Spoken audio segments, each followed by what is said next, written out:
হায় রে, কি বৃষ্টি! বৃষ্টিতে গা ভিজে গেল। কতক্ষণে বাসায় পৌঁছিব? বাসায় আমার জন্য চিন্তা করতেছে। এখনই আমারে বাসায় যাইতে হইব।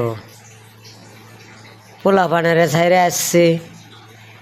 পোলা পানে কি খাইলো? বাজার তো আমার হাতে। এখন কি করা যাইব?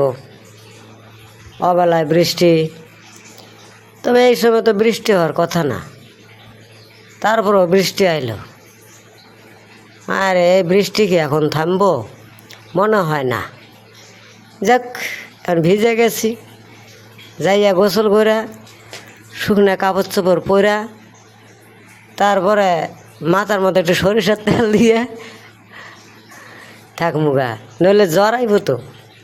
জ্বর আইলে আবার ঝামেলা না, কাজে যাওয়ান যাইব না।